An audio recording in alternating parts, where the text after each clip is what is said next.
السلام عليكم ورحمة الله تعالى وبركاته. دمان waxaan salaamayaa ummadda muslimiinta meel kasta ay joogaan, gaar ahaan ummadda Soomaaliyeed. halkaan nagala socdaan waa Musiibo Channel. Subscribe-tina oo naga baqasheen, subscribe noo saara, na taageerina ma wax ku noqonaa fiil ay yiraahdo. inta kadib waxaan isoo gudbinayaa laba sheeko madadaala oo iska sheekooyinka adiga baratay ninka socodka iska gaaban yahay oo xaga leeyahay ma deeri marka waxaan ka sheegayaa laba sheeko madadaala mid koowaad waxa ku saabsan tahay waxa la yiri waqtigii uu ilaahay naxariistay Maxamed Siyaad Barre ahaa Soomaaliya madaxweynaha ayaa Soomaaliya wax ka qabashay tartan orado wadamo badan ka qayb galaya. waxa uu ahaa wariye Soomaaliya ninkii loo leeyahay awg ilaahay naxariistay isaga xayisiinaya marka wax la yiri orodka wadan hebel baa ugu horeeya wadan hebel baa ugu dambeeya wadan maxay ku suuhay ayaa waxa dhacday la yiri Soomaaliya ugu dambeeyay orodka wuxuu ka cabsaday inuu yiraahdo waqti markii Soomaaliya ugu dambeeyso soo ka cabsanay maxaa si barnaamij fadhiya ayuu yiri wata Soomaaliya hadda in caalamka oo dhan ay riinaysa wata Soomaaliya in caalamka oo dhan ay riinaysa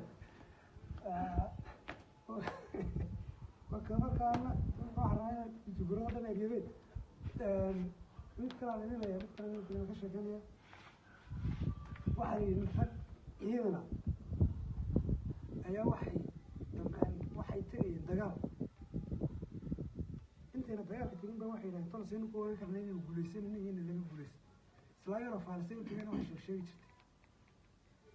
marka islaamku tigin baa waxay yiraahdeen islaamku ku dhabar loo faalin soo guuleysan in kale way faalsay waxa ku tiri haddaad aragtaan diin intiina diinka aragtay indhaha ka qalday nin kama noolaanayo haddii kale soo guuleysan taabati waa yiraahdo ciidankii socdo fiileynaya